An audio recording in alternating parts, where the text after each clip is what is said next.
जी अस्सलाम वालेकुम। जून का महीना है, आपका ईयर क्लोज़ हो रहा है। म्यूचुअल फ़ंड पे जो लोग इन्वेस्टेड हैं उन सब को एक बहुत इंपॉर्टेंट इन्फॉर्मेशन है जो कि रिलेटेड टू पे आउट्स है, क्योंकि जून के महीने के अंदर सब म्यूचुअल फ़ंड वाले आपको पे आउट इशू कर रहे होंगे। मेरे ख्याल में आपको पे आउट लेने से पहले ये समझना ज़रूरी है कि पे आउट क्या होता है।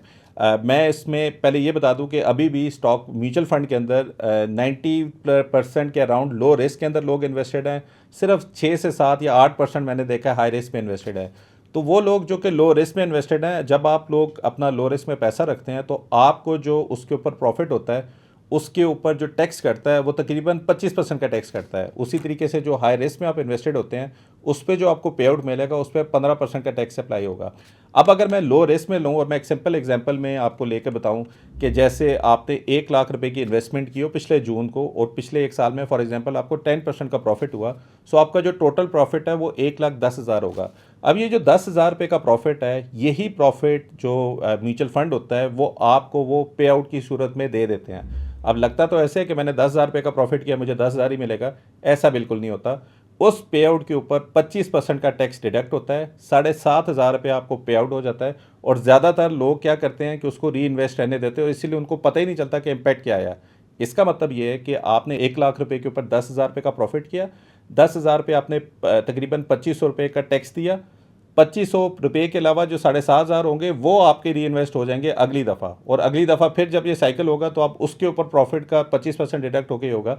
और मैं देख रहा होता हूँ ज़्यादातर लोग माहाना डिविडेंड, डेली डिविडेंड, यानी डिविडेंड लेना हमें बहुत अच्छा लगता है कि हम डिविडेंड लेते हैं, लेकिन यही चीज़ मैं बताने की कोशिश कर रहा हूँ कि जो डिविडेंड का टैक्स है वो जो है वो फाइनल टैक्स है। अब टैक्स को भी समझने की बहुत ज़रूरत है कि जब आप 1,10,000 पे डिविडेंड नहीं लेते तो आप क्या कर सकते हैं, आप रिडेम्पशन की अप्लाई कर सकते हैं। रिडेम्पशन का मतलब ये है कि आप कह सकते हैं यार 1,10,000 मैंने पूरा रिडीम कर दिया। रिडीम का मतलब ये है कि मैं कैश आउट कर रहा हूँ म्यूचुअल फंड से। और जब आप कैश आउट कर रहे होते हैं अब आप पे क्या अप्लाई होगा कि वो जो 10,000 रुपये का आपने प्रॉफिट किया है उस पर सिर्फ 1,500 रुपये का टैक्स कटेगा, यानी 15% का टैक्स कटेगा, जिस टैक्स को हम कहते हैं कैपिटल गेन टैक्स। ठीक है, एक डिविडेंड टैक्स होता है और कैपिटल गेन टैक्स होता है। डिविडेंड और कैपिटल गेन टैक्स में डिफरेंशिएट या बेनिफिट क्या होते हैं। जो डिविडेंड टैक्स होता है वो आप कहीं पे एडजस्ट नहीं कर सकते, वो फाइनल टैक्स होता है। इसका मतलब ये है कि जो 2,500 रुपया मेरा डिविडेंड टैक्स कटा वो बस गवर्नमेंट के पास चला गया, मैं उसको और कहीं पे एडजस्ट नहीं कर सकता।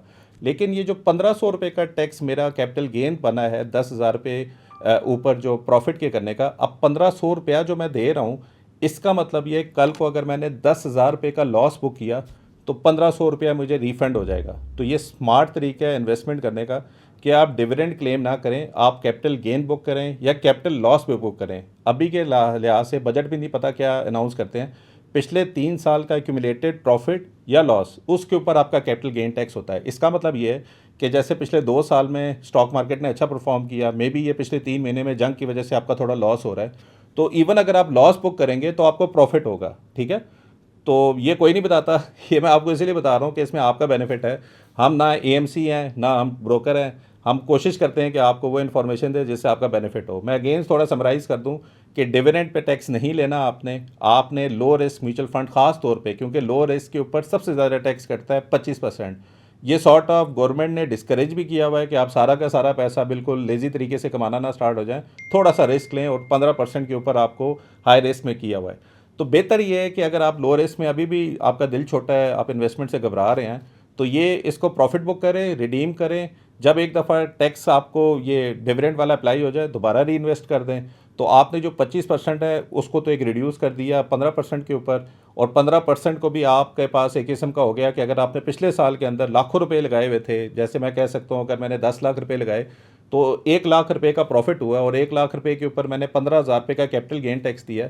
तो अगर आप इंटेलिजेंट हैं और स्मार्ट हैं तो बेशक आप 1 लाख रुपया हाई रिस्क पे भी लगाएंगे तो सॉर्ट ऑफ आपका कोई रिस्क नहीं होगा, क्योंकि जब तक वो 10-15% का लॉस भी होता है तो एटलीस्ट आपका जो कैपिटल गेन टैक्स पड़ा हुआ है वो आपको रिफंड होगा। थोड़ी आपको कॉम्प्लिकेटेड चीज़ लगेगी लेकिन सिंपल रखें। अगर आप लो रिस्क में इन्वेस्टेड हैं, अपना प्रॉफिट बुक करें, जब टैक्स हो वाली एक्टिविटी हो जाए फिर दोबारा री इन्वेस्ट कर दें।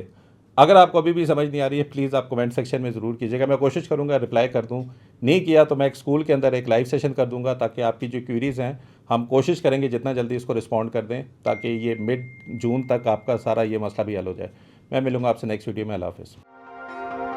सरमाया.com जहां हर फैसला बने सरमाया।